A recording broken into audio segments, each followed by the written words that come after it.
Most of us don't like obstacles. We don't like delays. We don't like problems. We don't like things standing in our way. When something blocks our path, our first instinct is usually frustration. We ask, why is this happening? Or, why now? We see obstacles as interruptions, as setbacks, as proof that something has gone wrong. But what if the obstacle isn't in your way? What if it's the way? There's a simple story that has been told for generations. It's about a king, a road, and a large stone. And inside this story is a lesson that connects deeply with scripture and with everyday life. One day, the king decided to test the people in his kingdom. Early in the morning, before anyone was awake, he placed a large boulder right in the middle of a busy road. Then he hid nearby to watch what would happen. As the sun rose, merchants, farmers, and townspeople began walking down the road. The first man to come along was a wealthy merchant. He was dressed well, walking quickly, clearly focused on his business. When he saw the large rock blocking the road, he stopped, frowned, and shook his head. "This is terrible," he muttered. "Someone should remove this." Then he carefully walked around it and continued on his way. Later, a farmer came along carrying a heavy basket of vegetables. He nearly tripped over the rock. Frustrated, he complained loudly about the king not keeping the roads clear. But instead of moving the stone, he adjusted his basket, stepped around it, and kept going. Throughout the day, many people passed that same obstacle. Everyone noticed it. Everyone complained about it. But no one did anything about it. Until finally, a young boy came walking down the road. He wasn't wealthy. He wasn't powerful. He didn't have influence.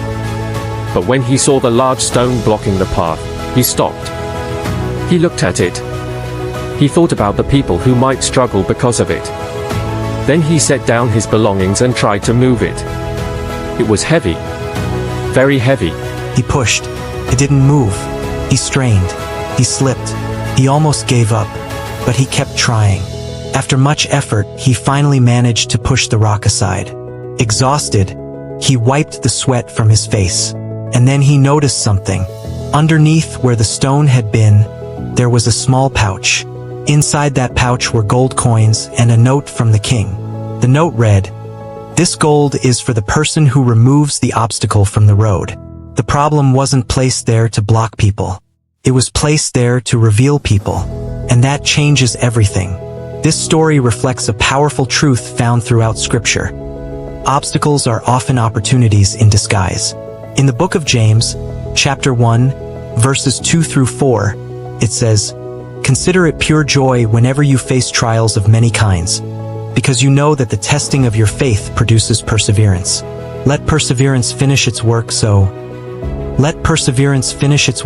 that you may be mature and complete, not lacking anything." That verse doesn't say to enjoy problems because they feel good. It says to see them differently. It invites us to understand that difficulty is not punishment. It is development.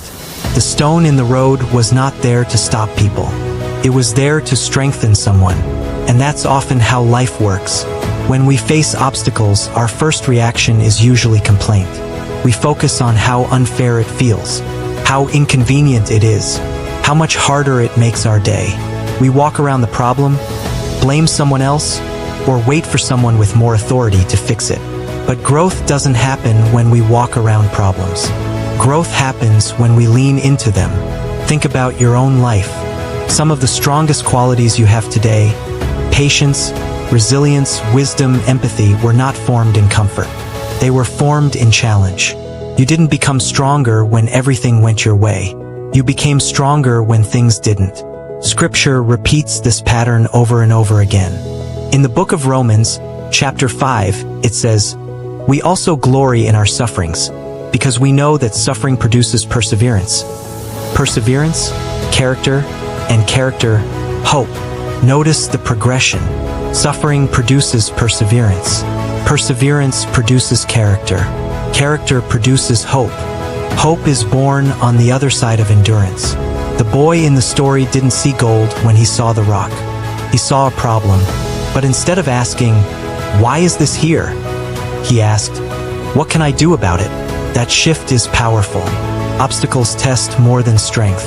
They test attitude. Two people can face the same problem. One becomes bitter. The other becomes better. The difference is not the obstacle. The difference is the response. In Proverbs 24 verse 16, it says, "Though the righteous fall 7 times, they rise again." It doesn't say they never fall. It says they rise. Obstacles will knock you down. That is not a sign of failure. Staying down is. Sometimes we assume that if we are on the right path, things should be smooth. But Scripture shows us that even people walking closely with God faced enormous obstacles. Moses faced the Red Sea. David faced Goliath. Joseph faced betrayal and prison. Paul faced shipwrecks and chains. None of those obstacles meant they were abandoned. In fact, those obstacles became the very platform for their purpose. Joseph's prison became the pathway to leadership. David's giant became the story that defined his courage. The Red Sea became the miracle that freed a nation. The obstacle was not the end of the story. It was the turning point. And here is something important to understand. Obstacles reveal what is inside us. When pressure comes, it exposes fear, faith, doubt, strength, whatever is already there. Just like squeezing a fruit reveals its juice, pressure reveals our character. That's why obstacles are opportunities. They show us who we are and who we can become. The people in the story saw the rock as an inconvenience. The boy saw it as responsibility. That's leadership. Leadership is not about position. It's about ownership. When something is wrong, do we complain or do we act? In Galatians 6 verse 9 it says, "Let us not grow weary in doing good, for at the proper time we will reap a harvest if we do not give up." Notice that phrase, if we do not give up. The gold under the stone was only discovered by the one who refused to quit. Many people stop pushing just before breakthrough. They try once, they try twice, feels heavy, feels unfair, and they walk away. But what if the blessing is under the obstacle? What if the promotion is hidden inside the difficulty at work? What if deeper faith is hidden inside the season of waiting? What if wisdom is hidden inside the mistake? What if strength is hidden inside the struggle? The stone in the road was not random. It was intentional. And sometimes the obstacles in our lives are not random either. They shape us. They stretch us. They build capacity. In Isaiah 43 verse 2, it says, "When you pass through the waters, I will be with you. When you walk through the fire, you will not be burned." Notice it says when, not if.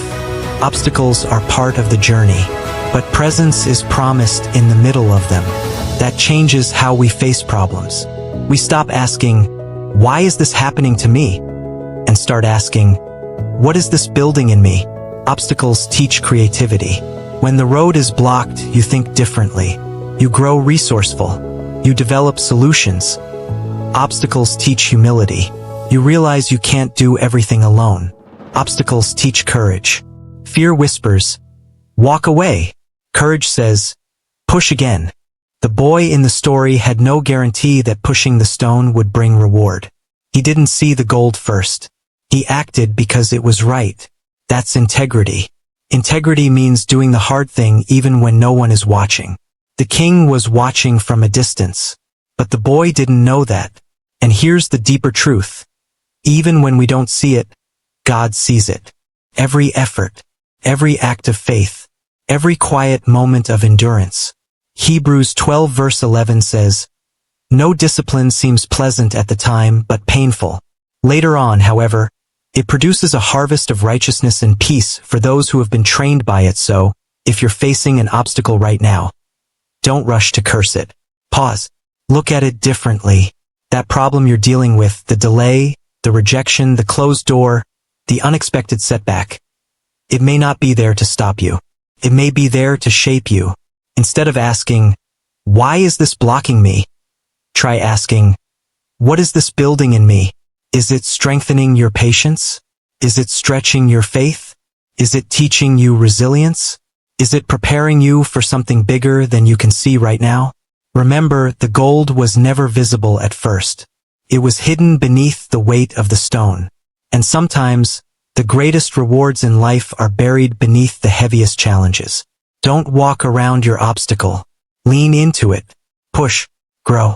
Trust that even when you can't see the purpose, there may be something valuable being formed inside you. Because problems are not always punishments.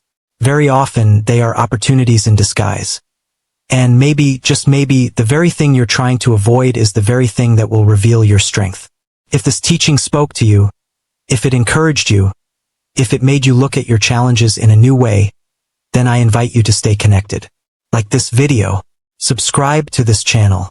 We share stories like this, simple stories with powerful lessons, stories that inspire faith, resilience, and purpose in everyday life. And who knows, the next story might be exactly what you need for the season you're in right now. Until next time, keep pushing the stone.